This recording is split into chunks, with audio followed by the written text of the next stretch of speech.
Tae-ho Kim stepped off the transport shuttle and into the biggest space station he had ever seen. Nexus Station Alpha stretched out like a metal city floating in the stars. The walls curved high above his head and disappeared into the distance.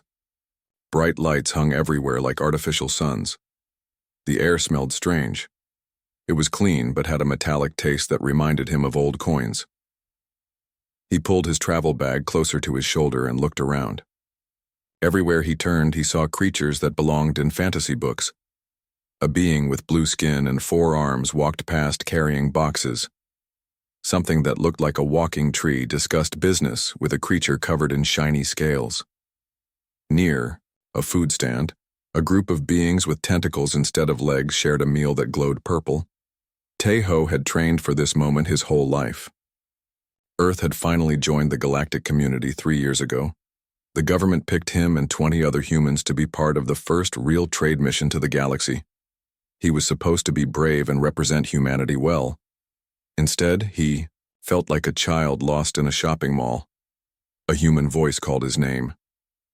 Min-soo Park waved at him from across the wide hallway. His friend looked just as overwhelmed as Tae-ho felt. Min-soo carried 3 bags of electronic equipment and had sweat on his forehead. "This place is crazy," Min-soo said when Tae-ho reached him. "I have been here for 2 hours and I still get lost. The aliens keep staring at us like we are some kind of zoo animals." Tae-ho nodded. He had noticed the stares, too. Most aliens looked at humans with curiosity. Some seemed amused. A few looked disgusted. None of them seemed impressed. "Where is the rest of our group?" Tae-ho asked. "Hyejin is meeting with the station administrators. The others are setting up our trading post in Sector 7. I was supposed to find you and give you this." Min-soo handed him a small device that looked like a phone. "It translates languages and gives you maps of the station. Try not to get lost." Tae-ho clipped the device to his belt. The screen lit up and showed a map of his current location. The station was divided into hundreds of sections. Each section had different purposes like shopping, living spaces, entertainment, and business areas. "I want to look around before we start work," Tae-ho said. "We might never get another chance to see something like this." Min-soo shook his head. "Be careful. I heard some of these aliens think humans are weak. They might try to test you or cause trouble. Just avoid any problems and meet us back here in 4 hours." Tae-ho promised to be careful and walked away from the shuttle bay. He wanted to see what other species thought was fun. The map showed an entertainment district called the Arena Sectors. It seemed like a good place to start. The walk took 30 minutes through corridors filled with shops and restaurants. The ceiling got higher as he moved deeper into the station. Soon he could hear crowds cheering and loud music playing. Signs in dozens of alien languages pointed toward something called the combat rings. Tae-ho followed the signs and found himself standing at the edge of a huge circular room. The floor was 20 feet below him. Metal barriers surrounded a fighting area in the center. Hundreds of aliens sat in seats around the room watching 2 creatures fight each other with weapons that sparked with electricity. The crowd roared as one fighter knocked the other down. Tae-ho found an empty seat and sat down to watch. The translator device in his ear explained what was happening. This was ritual combat for honor and entertainment. Fighters from different species tested their skills against each other. Winners gained respect and prize money. Most of the fights were short. One creature would prove superior, and the other would surrender. The crowd seemed to enjoy close matches more than easy victories. Tae-ho watched for an hour and learned to recognize the different fighting styles. Some species relied on strength. Others used speed or weapons or natural abilities like poison or electricity. Then she entered the arena. The crowd got quiet and then erupted in cheers louder than anything Tae-ho had heard yet. A female creature walked into the fighting circle, with the confidence of someone who had never lost. She stood 7 feet tall with golden fur covering her entire body. Her face was like a lion, but more intelligent and expressive. She had bright green eyes and long silver hair braided with metal decorations. Her body was muscular but moved with perfect grace. She wore armor that looked both beautiful and practical. Her left arm was not natural. It had been replaced with cybernetic parts that gleamed like polished chrome. The artificial arm moved as smoothly as her real one. The announcer spoke in several languages. Teho's translator told him this was Princess Velara of the Corvani Empire. She was the daughter of Emperor Goran and had never been defeated in combat. She was here to demonstrate Corvani's superiority over all other species. A large creature with thick gray skin and 6 arms entered the ring to fight her. The crowd seemed excited about this match. The gray creature was famous for his victories and carried weapons in each of his hands. The fight lasted less than 2 minutes. Princess Velara moved like lightning. She dodged every attack and struck back with perfect timing. Her cybernetic arm proved stronger than any weapon her opponent carried. When she grabbed his main weapon and crushed it in her artificial hand, he surrendered immediately. The crowd went wild. Princess Velara raised her arms in victory and looked around at the cheering aliens. Her eyes passed over the crowd and stopped when they reached Teho. She stared at him with curiosity. Teho realized he was probably the first human she had ever seen.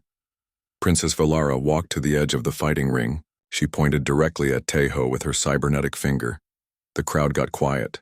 She spoke in her own language first, then repeated herself in galactic common so everyone could understand. "You there, pink creature. You have been watching me fight for the last hour. Do you think your species could do better than these others?" Every eye in the arena turned to look at Teho. He felt his face get hot with embarrassment. The translator device buzzed as it tried to help him understand the cultural meaning of her words. In Corvani society, this was a formal challenge to combat. Refusing would be seen as cowardice by everyone present. Teho stood up slowly. His military training told him to avoid unnecessary fights. His human pride told him something different. Every alien in this room thought humans were weak and pathetic. This was a chance to prove them wrong. "I accept your challenge, Princess," he called back. The crowd exploded with excitement and laughter. Most of them seemed to think this would be funny to watch. Princess Velara smiled, showing teeth that were definitely designed for hunting. "Come down here then, little human. Let us see what your species is made of." Teho climbed down to the fighting ring. His heart pounded in his chest, but his hand stayed steady. He had no idea what he was getting himself into. He only knew that backing down now would shame all of humanity. The princess looked even bigger up close. Her golden fur seemed to glow under the arena lights. Her cybernetic arm hummed with power. She studied him like a scientist examining a new specimen. "What is your name, human?" "Teho Kim. I am Princess Velara. This will be quick and mostly painless, Teho Kim. Try not to embarrass your species too badly." The crowd laughed at her words. Teho said nothing. He was too busy trying to figure out how to survive the next few minutes. The arena referee handed Teho a curved sword that felt too heavy in his hands. Princess Velara chose a weapon that looked like a staff with blades on both ends. She spun it around her body in complex patterns that made the metal sing through the air. The crowd cheered louder as she showed off her skill. Teho had trained with swords during his military service, but never anything like this curved alien blade. He tested its weight and balance while trying to look confident. The princess watched him with amusement in her green eyes. She probably expected him to drop the weapon or cut himself by accident. "Ready yourself, human," she said. "I will try to end this quickly." The referee raised his hand and brought it down sharply. The fight began. Princess Velara moved forward like a golden blur. Her double-bladed staff swept toward Teho's head fast enough to take it clean off. Teho dropped to one knee and rolled sideways. The blade passed through the air where his neck had been a second before. The crowd made surprised noises. They had expected the human to freeze up or fall down immediately. Teho came up from his roll and swung his sword in a wide arc. Princess Velara blocked it easily with her staff, but her eyebrows went up slightly. His strike had been faster than she expected. "Interesting," she said. "You have some training." She attacked again with a series of quick strikes. Her staff moved in figure-8 patterns that came from multiple angles at once. Teho found himself backing up toward the arena wall as he desperately blocked each attack. The curved sword felt more natural in his hands now. His military training kicked in, and his movements became smoother. Princess Velara pressed her attack harder. Her cybernetic arm allowed her to put incredible force behind each strike. When their weapons collided, the impact sent vibrations up Taeho's arms that made his bones ache. But he kept blocking and dodging and looking for openings to counterattack. The crowd got quieter as the fight went on. This was lasting much longer than anyone had predicted. Some aliens started making betting sounds in their own languages. The odds were probably changing rapidly. Taeho realized that Princess Velara fought with perfect technique but also with predictable patterns. Her training was excellent, but it followed rules and traditions. His human military training had taught him that rules could be broken when survival was at stake. When she came at him with another spinning attack, Taeho did something unexpected. Instead of backing away, he stepped forward inside her weapon's reach. His shoulder hit her in the stomach and knocked her backward. She stumbled but caught herself quickly. Now Princess Velara's expression changed from amusement to genuine interest. Her green eyes got brighter and she began to smile. Not the condescending smile from before, but something that looked like excitement. "You fight dirty," she said. "I like that." She abandoned her formal technique and began fighting with pure aggression. Her staff became a whirlwind of metal that forced Taeho to use every trick he knew just to stay alive. He threw sand from the arena floor into her eyes. He used his smaller size to duck under her high attacks and strike at her legs. He even grabbed her staff with his free hand during one exchange and tried to wrestle it away from her. The crowd was roaring now. This had become a real fight instead of an execution. Princess Velara's fur was matted with sweat and her breathing had become heavy. Taeho had cuts on his arms and a bruise on his ribs, but he was still standing. Then something changed in the way they fought. Instead of trying to end the battle quickly, both fighters began pushing themselves to their absolute limits. Princess Velara started using techniques that Taeho had not seen before. Her cybernetic arm began glowing with stored energy. Taeho responded by fighting with a desperate creativity that surprised even himself. Their weapons locked together in a test of pure strength.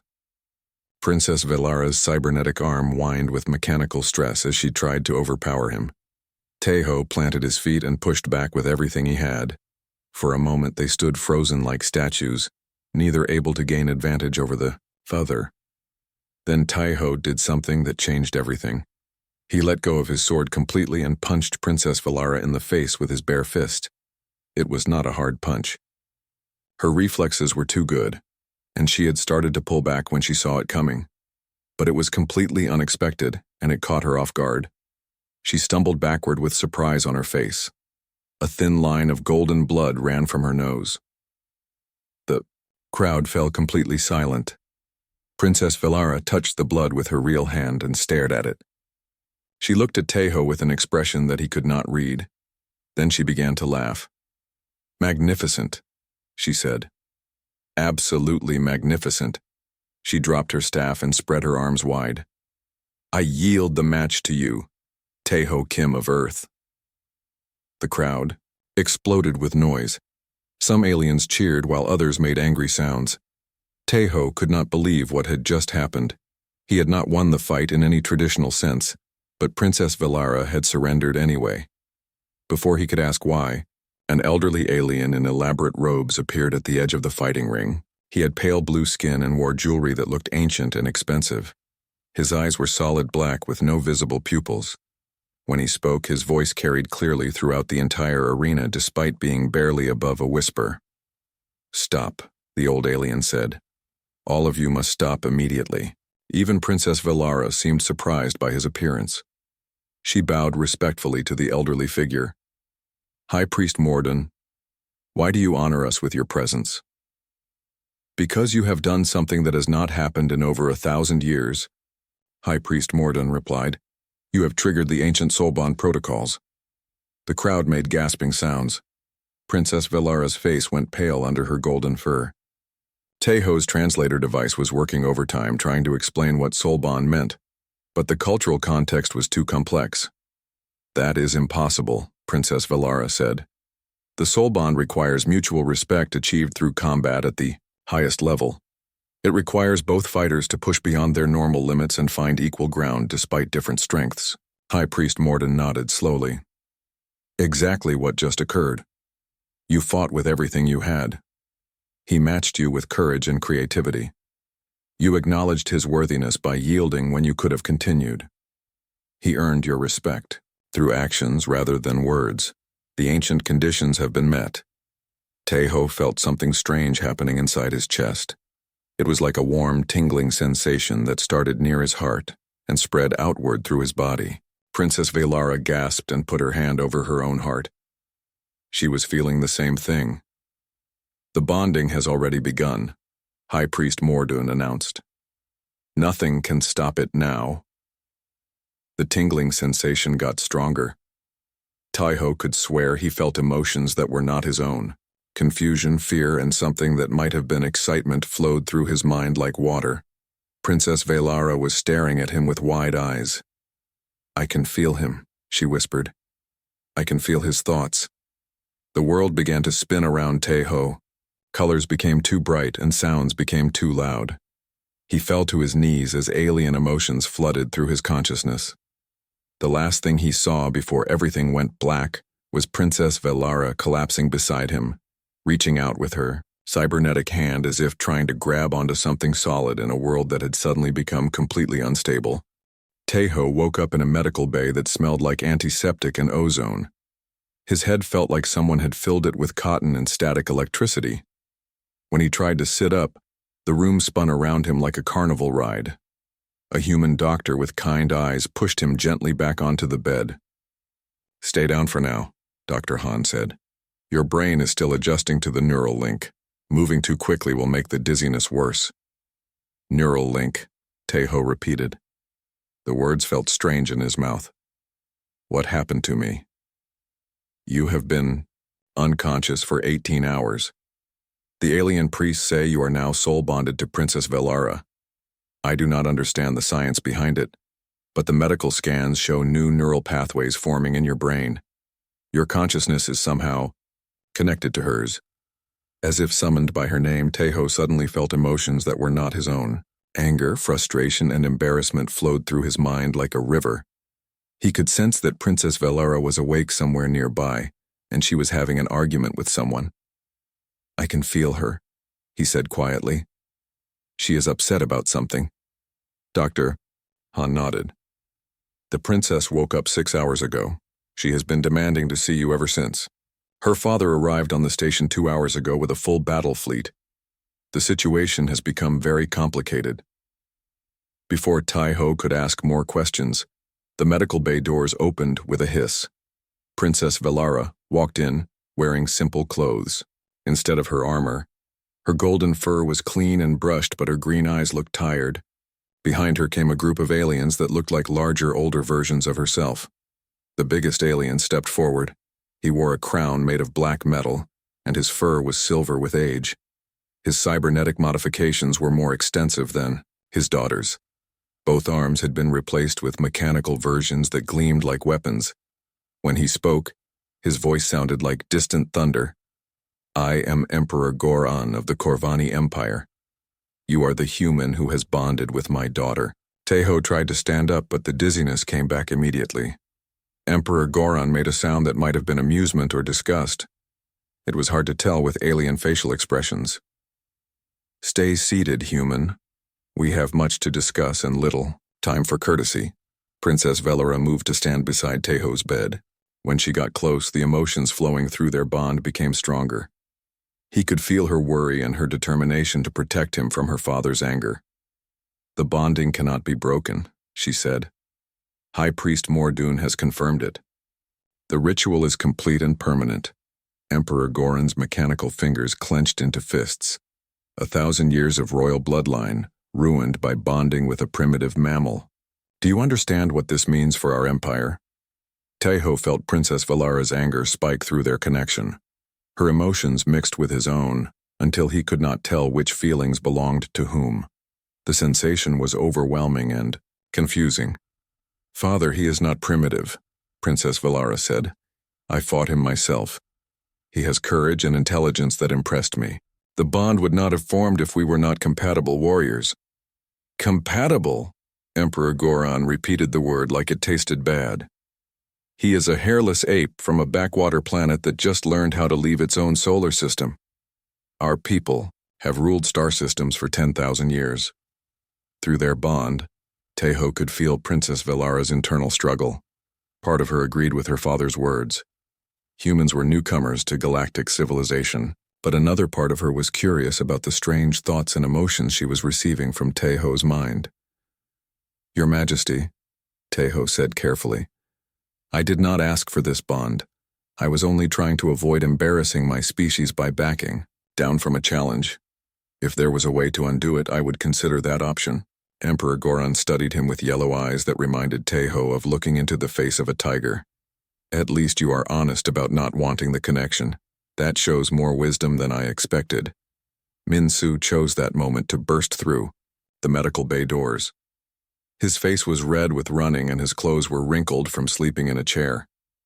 Behind him came Hye-Jin, who looked like she had not slept at all.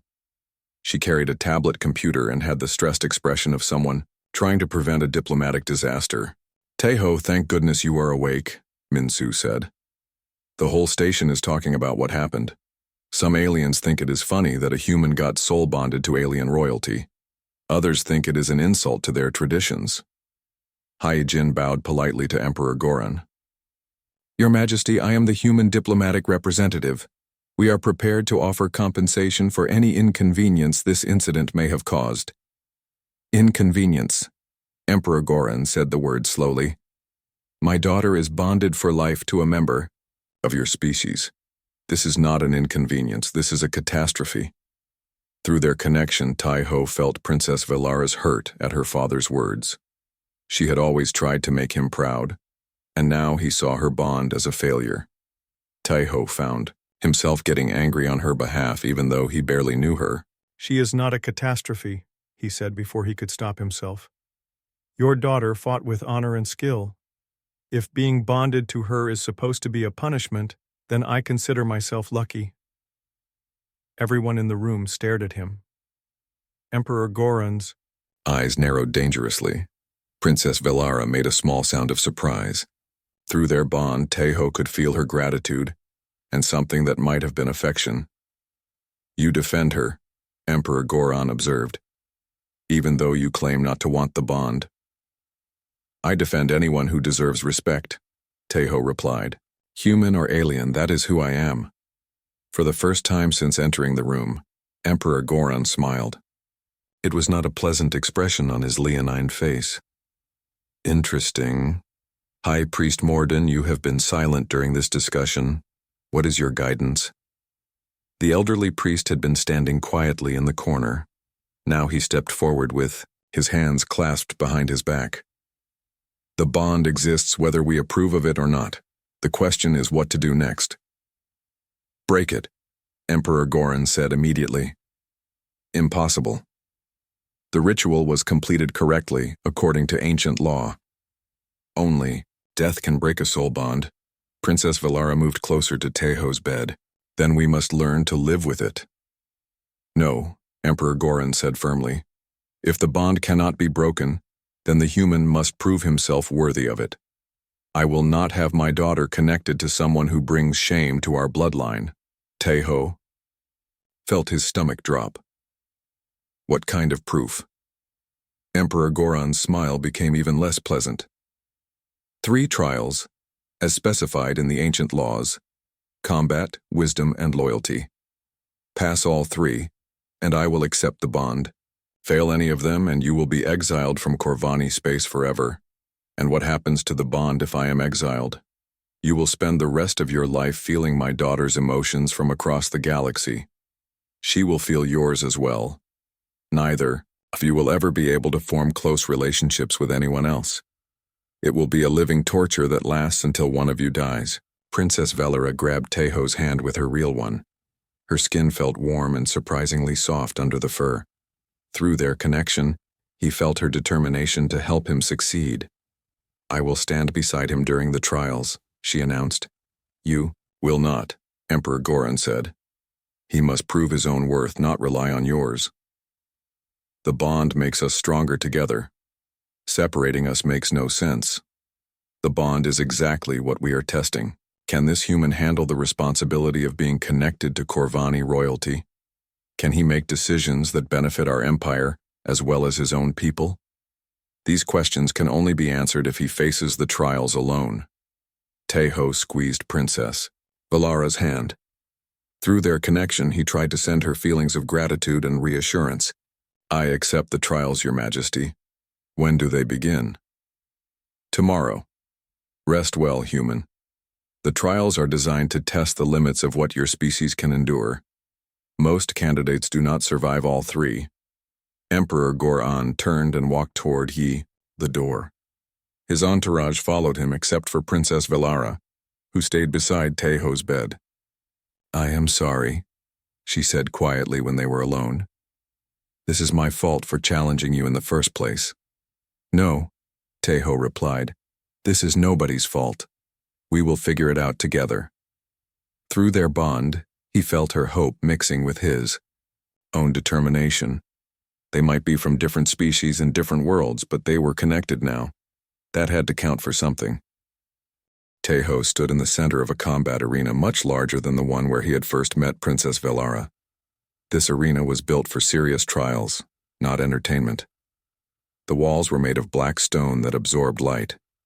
Weapon racks lined the edges of the fighting space. Ancient symbols covered the ceiling in patterns that seemed to move when he looked at them directly. Emperor Goran sat on a throne carved from a single piece of red crystal. Beside him, High Priest Morden held a book bound in metal covers. Princess Valara stood with the other royal observers, but Tejo could feel her anxiety through their bond like electricity in the air. The first trial is combat, Emperor Goran announced. You will face 3 champions of increasing skill. Defeat all 3 to pass. Surrender or fall unconscious, and you fail. 3 Corvani warriors entered the arena. The first was young and moved with the eager energy of someone trying to prove himself. The second was older and scarred, with cybernetic legs that looked built for speed. The third was a female with silver fur and arms that had been completely replaced with weapons. Tejo chose a straight sword from the weapon racks. It felt more familiar than the curved blade from yesterday. As he tested its weight, he noticed Princess Valara moving closer to the arena barrier. Emperor Goran frowned but did not order her to step back. The first champion attacked with textbook technique. His form was perfect, and his strikes were powerful. But he fought exactly like Tejo expected a trained Corvani warrior to fight. The young alien was stronger and faster than any human, but he followed predictable patterns. Tejo used the same tactics that had worked against Princess Valara. He fought dirty. When the champion tried a high slash, Tejo dropped low and swept his legs. When the champion recovered and attacked again, Tejo threw sand in his eyes and struck while he was blinded.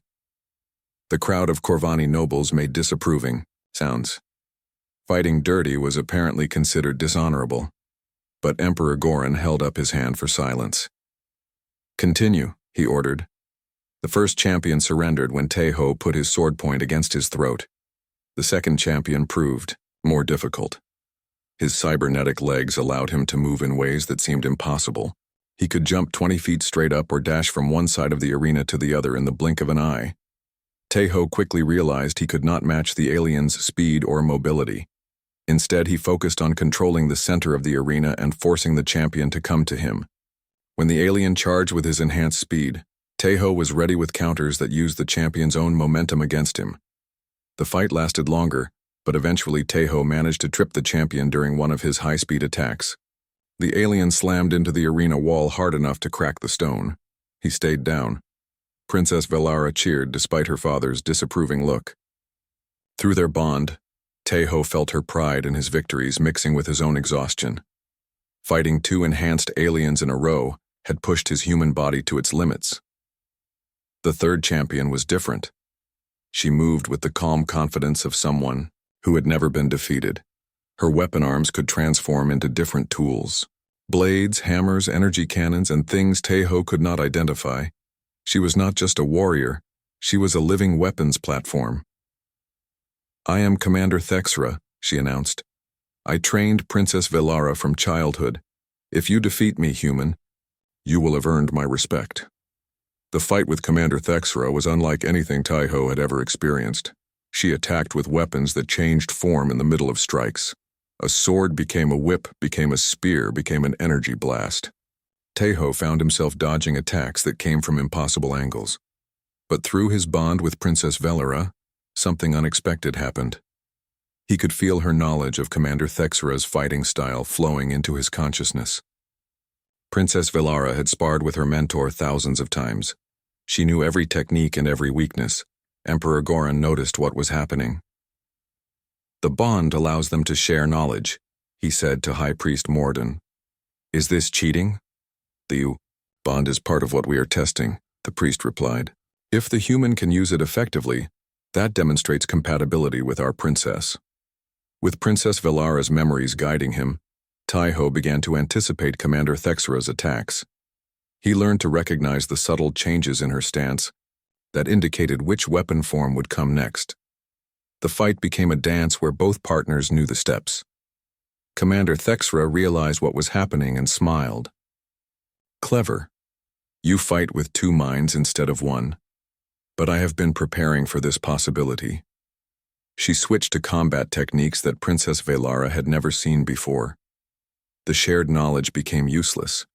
Tai-Ho was on his own again, facing an opponent whose weapon arms could become anything she needed them to be. That was when Tai-Ho stopped trying to fight like a Corvani warrior. Instead, he fought like a human. He used every dirty trick he could think of. He grabbed handfuls of arena sand and threw them at her sensors. He rolled under her attacks and struck at her legs. He even grabbed one of her weapon arms during a transformation and tried to jam the mechanism. Commander Thexra laughed with genuine delight. Now you fight with true creativity. This is what I wanted to see. The battle became a contest between alien technology and human adaptability. Commander Thexra had better weapons and enhanced strength. Tai-Ho had unpredictability and the willingness to try tactics that no trained warrior would consider. In the end, what won the fight was not superior skill or strength. It was teamwork. Princess Velara suddenly called out a warning through their bond just as Commander Thexra was preparing a surprise attack. Tai-Ho dodged at exactly the right moment and counterattacked while she was off balance. His sword found the gap between her armor plates. Commander Thexra froze as the blade touched her throat. I yield, she said formally. Then she smiled. Well fought, human. You have passed the combat trial. Emperor Goran stood up from his throne. His expression was unreadable. The second trial is wisdom. You will be presented with 3 philosophical problems that have challenged Corvani scholars for generations. Solve them using logic and understanding. High Priest Morden stepped forward carrying 3 crystal tablets. Each one glowed with symbols that hurt to look at directly. These are the paradoxes of unity, strength, and purpose. They represent the core questions that define Corvani civilization.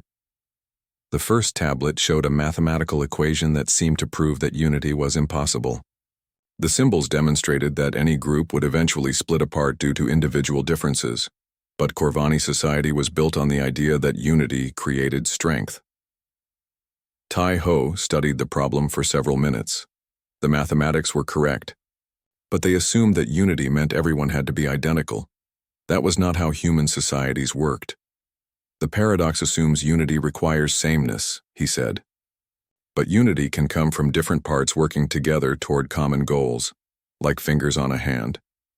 They are not identical, but they work together to grip things that no single finger could hold. High Priest Morden nodded approvingly. Acceptable. The second paradox. The second tablet addressed the nature of strength. It argued that true strength came from individual power, but also that strength required cooperation with others. These two ideas seemed to contradict each other completely. Tai-Ho thought about his military training and his recent fights in the arena. Strength has many forms. Individual strength lets you handle small problems alone. Group strength lets you handle problems too big for any individual. The strongest person is someone who knows when to rely on themselves and when to work with others. Also acceptable. The final paradox is the most difficult. The third tablet dealt with the purpose of existence. It questioned whether individuals should live for themselves, for their families, for their species, or for some greater cosmic purpose. Each choice seemed to make the others meaningless. This problem was harder. Taeho could feel Princess Velara's attention through their bond. She was curious to see how a human would approach philosophy that had puzzled Corvani thinkers for centuries. Maybe the question is wrong, Taeho said finally. It assumes you have to choose only one purpose. But humans usually have many purposes at the same time. I live for myself because I want to be happy. I live for my friends because I care about them. I live for my species because I want humanity to succeed. I live for the universe because I want to understand my place in it. All of these purposes make each other stronger instead of weaker. Emperor Goran exchanged looks with High Priest Morden. His answers show human thinking, not Corvani logic. But they are not incorrect.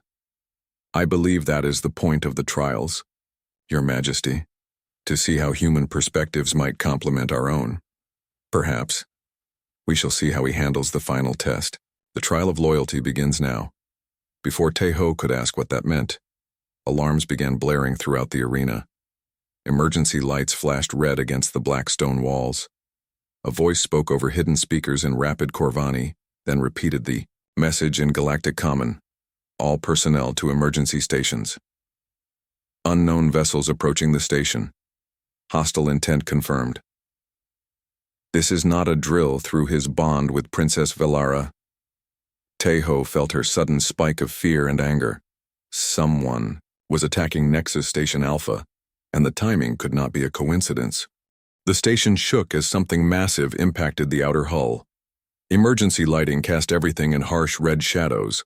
Through the arena's viewing windows, Taeho could see ships with jagged black hulls firing energy weapons at the station's defensive systems. The attackers moved in organized formations that suggested military training. Pirates, Commander Thexra said grimly. The Vorthan Syndicate, based on their ship designs, they must have been waiting for the Corvani fleet to gather here. Emperor Goran activated a communication device built into his throne. Fleet status report.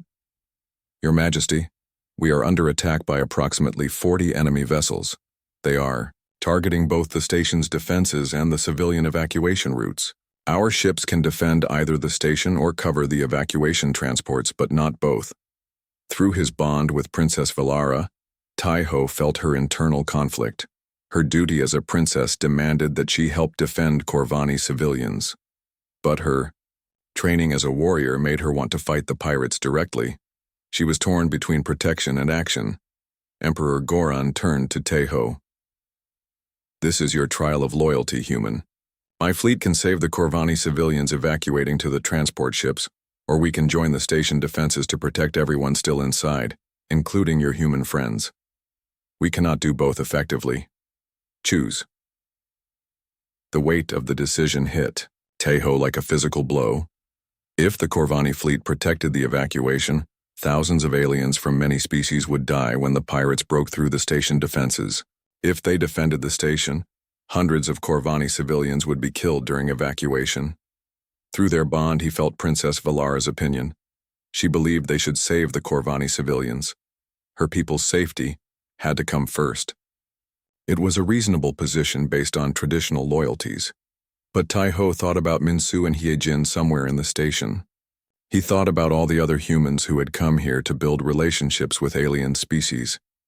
He thought about the thousands of innocent beings from dozens of worlds who were trapped inside the station. I refuse to choose, he said. Emperor Goran's eyes narrowed. That is not an option. Command decisions require clear priorities. Then I will make a command decision.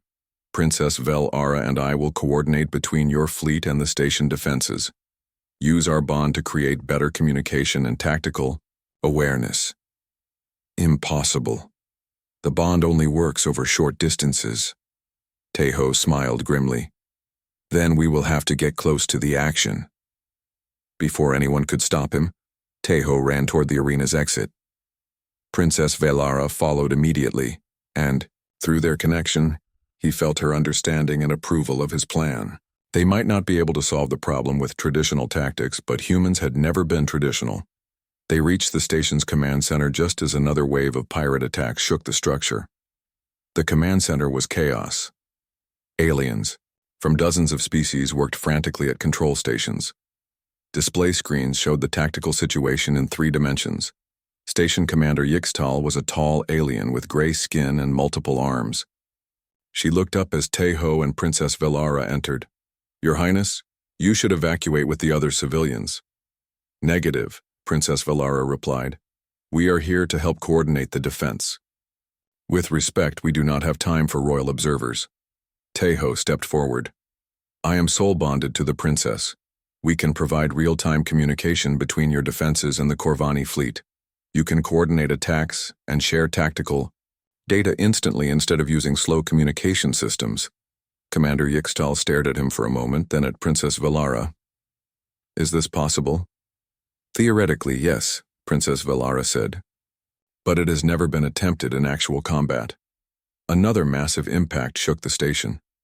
One of the display screens showed a section of the outer hull being breached by pirate boarding parties. Red lights began flashing as atmosphere leaked into space. "We will try anything at this point," Commander Yixtal decided. "What do you need?" "Direct communication with both the station's defensive systems and the Corvani fleet," Tejo said. "Princess Velara will relay information to her father's ships while I coordinate with your tactical officers." They worked quickly to establish the connections. Princess Velara stood at one end of the command center with a communication array linked to the Corvani fleet. Tejo positioned himself at the main tactical display where he could see the entire battle situation. When the pirates launched their next attack, everything changed. Instead of fighting as separate forces, the station defenses and the Corvani fleet began working as a single unit. Through their bond, Tejo and Princess Velara shared information faster than any communication system could transmit it. When Tejo saw pirates approaching from one direction, Princess Velara knew instantly and warned the fleet. When she received data about enemy formations, he immediately passed it to the station's gunners. The pirates had planned their attack around fighting 2 separate defensive forces. They had not prepared for unified resistance that could anticipate their moves and coordinate responses in real time. "Incredible," Commander Yixtal said as she watched the tactical display. "Your coordination is allowing us to predict their attack patterns and respond before they can adjust." But the pirates were not giving up easily. They began targeting the command center directly, trying to break the coordination that was defeating their attacks. Energy blasts punched through the station's outer layers, getting closer to the central command areas with each strike. "They have figured out what we are doing," Princess Velara called out. "Father says the pirates are concentrating their fire on this section." Tejo felt the station shudder as massive weapons struck somewhere nearby. Through his bond with Princess Velara, he could sense her fear, not for herself but for him. If the command center was destroyed while they were both inside, their bond would die with them. That was when Minsu's voice came over his personal communicator. "Tejo, where are you? Hyojin and I are in the civilian evacuation area. We can help if you need us." Through his connection to Princess Velara, Tejo suddenly understood what they needed to do. The bond worked over short distances, but there were other humans on the station. If they could create a network of people sharing information, they could expand their coordination abilities far beyond what 2 individuals could accomplish. "Minsu, I need you to gather all the humans you can find.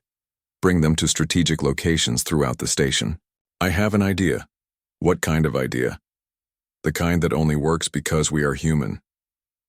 Over the next hour, Minsu and Hyojin organized every human on the station into a communication network. Humans were positioned at critical defensive points, evacuation centers, and damage control stations. Each human carried a communicator linked to the main command center. Tejo realized that humans had an advantage that other species lacked. They were used to working with incomplete information and adapting quickly to changing situations. While most aliens followed rigid command structures, humans could improvise and make independent decisions that supported the overall plan. With Princess Velara relaying information between him and the Corvani fleet, and with humans throughout, the station providing local intelligence and making tactical adjustments, the defense became something unprecedented in galactic warfare. It was not just coordination between two military forces. It was cooperation between two entire species. The pirates found themselves fighting an enemy that seemed to know their every move before they made it. Station defenses anticipated their attacks. Evacuation routes changed faster than they could target them. Corvani warships appeared in exactly the right positions to block escape attempts. Within 3 hours, the surviving pirate ships were retreating into hyperspace. The attack had failed completely. In the command center, Commander Yixtal stared at the tactical display showing the enemy withdrawal. "I have never seen anything like that. Your species fought as if they shared a single mind, but each individual could still think independently." Tejo looked at Princess Velara across the command center. Through their bond, he felt her amazement at what they had accomplished together. But he also felt her realization that this changed everything between their peoples. "Humans do not share a mind," he said, "but we share something else. We share the idea that everyone's contribution matters, regardless of their individual strength or status." Emperor Goran's image appeared on the main communication screen. His expression was thoughtful rather than angry. "The attack has been repelled with minimal casualties on our side. The tactical coordination between our forces exceeded all expectations." "Your Majesty," Princess Velara said formally, "Tejo has passed all 3 trials. He demonstrated combat skill, wisdom in solving problems, and loyalty that extended beyond simple choices to create new possibilities." Emperor Goran was quiet for a long moment. When he spoke again, his voice carried a tone of respect that had not been there before. "I believe, daughter, that this bond of yours may be more valuable than either of our species realized." 3 days after the pirate attack, Tejo stood on the observation deck of Emperor Goran's flagship. Through the massive viewing windows, he could see Nexus Station Alpha being repaired by crews from a dozen different species. The damaged sections glowed with welding torches and construction beams as beings worked together to rebuild what had been destroyed. Princess Velara joined him at the window. She moved with the same confident grace as always, but Tejo could feel through their bond that something fundamental had changed in how she saw the galaxy. The successful defense had shown her that cooperation between species could accomplish things that no single people could achieve alone. "The station will be completely repaired within 2 weeks," she said. "The Galactic Trade Council has declared it a symbol of interspecies unity. They are calling our coordinated defense the Battle of New Hope." Tejo smiled at the dramatic name. "Humans would probably call it the Battle of Good Teamwork." Through their bond, he felt her amusement. Princess Velara had learned to appreciate human perspectives over the past few days. Where Corvani culture emphasized individual honor and strength, human culture celebrated collective achievement and mutual support. Both approaches had value, and combining them created possibilities that neither could reach alone. Emperor Goran entered the observation deck carrying a formal document sealed with royal symbols. He looked different than he had during the trials. The anger and suspicion were gone, replaced by something that might have been curiosity about the future. "The Corvani High Council has made their decision," he announced. "The soul bond between Princess Velara and Tejo Kim is officially recognized as legitimate and beneficial to the Empire." Tejo felt relief flow through their connection from Princess Velara. She had been worried that the council might find some way to declare the bond invalid despite his success in the trials. "More importantly," Emperor Goran continued, "the council has voted to establish a new position, Ambassador of Interspecies Cooperation. The role will be shared jointly between you and my daughter." "What would that involve?" Tejo asked. "Your bond allows unprecedented coordination between human and Corvani forces. But more than that, your successful defense showed that different species can work together more effectively when they understand each other's strengths. The galaxy needs people who can facilitate that kind of cooperation." Princess Velara stepped closer to Tejo. "We would travel to different worlds and help establish trade relationships, defense agreements, and cultural exchanges between species that have never worked together before." Through their bond, Tejo could feel her excitement about the possibility. Princess Velara had always wanted to serve her people, but she had also felt constrained by traditional royal duties. This new role would let her explore the galaxy and meet beings from civilizations she had only read about in books. "There is one condition," Emperor Goran added. "The position requires that you maintain your bond permanently. Some species may try to duplicate what you accomplished by forcing artificial connections between their people.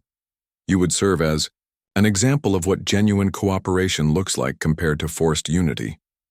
Tejo looked at Princess Velara. Through their connection, he could feel her thoughts mixing with his own as they considered the implications. The bond had started, as an accident that neither of them wanted. Now it was becoming the foundation for something that could change how different species related to each other throughout the galaxy. "I accept," he said. "But I want to add one more condition." Emperor Goran raised an eyebrow. "You are hardly in a position to make demands, human. This condition benefits everyone. I want Minsu and Hyejin to be part of our team. They proved during the battle that humans work best when they can contribute their individual skills to group efforts. If we are going to help other species cooperate, we need to demonstrate cooperation within our own team." Princess Velara nodded approvingly. "I would like Commander Thexra to join us as well. Her combat experience and tactical knowledge would be valuable when we encounter dangerous situations." Emperor Goran considered their requests. "Very well. Your team will consist of 5 individuals representing both species and multiple skill sets. But remember that you will be judged not just on your successes, but on how well you work together, under pressure." Over the following weeks, Tejo learned what it meant to be a galactic ambassador. The team traveled to their first assignment on a world where 2 species had been in conflict for generations. The Zenthari were tall beings with crystalline skin who lived in the mountains. The Dulani were shorter with thick fur who preferred the forests below. Both species claimed the same river valley as their ancestral homeland. Traditional diplomacy had failed because each species insisted on negotiating from positions of strength. The Zenthari emphasized their superior technology. The Dulani pointed to their larger population. Neither side was willing to compromise because they saw compromise as weakness. Tejo and Princess Velara approached the problem differently. Instead of focusing on what each species wanted, they looked for what both species needed. Through careful observation and many conversations, they discovered that the Zenthari needed rare minerals found in the valley soil. The Dulani needed clean water from the valley river. The solution came from human thinking combined with Corvani practicality. Instead of dividing the valley, they helped both species develop a shared settlement where Zenthari technology could purify water for the Dulani, while Dulani labor could mine minerals for the Zenthari. Each species got what they needed while providing something valuable to the other. Minsu contributed by designing communication systems that allowed both species to coordinate their efforts. Hyejin managed the complex negotiations required to formalize their agreements. Commander Thexra provided security when discussions became heated. But the key to success was the bond between Tejo and Princess Velara, which allowed them to understand both species' perspectives and find common ground. Their success on the first mission led to more assignments. They helped establish trade routes between species that had never trusted each other.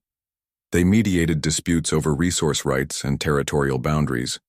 They even facilitated first contact situations where newly discovered civilizations were introduced to the galactic community. Each mission taught them more about the galaxy and about themselves. Tejo learned that being human in a galaxy full of aliens was not a disadvantage. Human adaptability, creativity, and emphasis on cooperation were rare qualities that other species valued highly. Princess Velara learned that strength could come from understanding rather than dominance, and that helping others achieve their goals often led to achieving your own. Their bond evolved as well. What had started as an unwanted magical connection became a partnership based on mutual respect and shared purpose. They could still feel each other's emotions and occasionally share thoughts, but they learned to give each other privacy when needed, while maintaining the connection that made their work possible. 6 months after the pirate attack, they received a message that surprised both of them. The Galactic Trade Council wanted to meet with their team to discuss expanding their role. Instead of just handling individual disputes, they would become part of a new initiative to prevent conflicts before they started. They want us to create a permanent interspecies cooperation office, Princess Velara explained as she read the official communication. We would train other teams to do what we do and establish protocols for peaceful resolution of disputes. Across the galaxy, Tejo felt her excitement through their bond mixed with his own sense of accomplishment. When he had accepted her challenge in that arena, he had only been trying to avoid embarrassing humanity. Now they were being offered the chance to change how the entire galaxy approached cooperation between different peoples. There is one more thing, Princess Velara continued.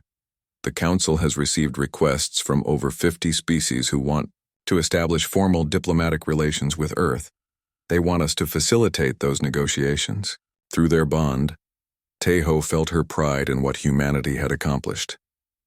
The species that had once dismissed humans as primitive mammals now actively sought human participation in galactic affairs. The Battle of New Hope had demonstrated that humans brought unique value to interspecies cooperation. So what do you think? She asked. Are you ready to spend the rest of your life traveling the galaxy and helping different species understand each other? Tejo looked out at the stars visible through the ship's viewing windows. Each point of light represented solar systems with countless worlds and civilizations. Some of those civilizations were probably in conflict right now, unable to see past their differences to find common ground. Others might be encountering alien species for the first time and struggling to communicate across cultural barriers.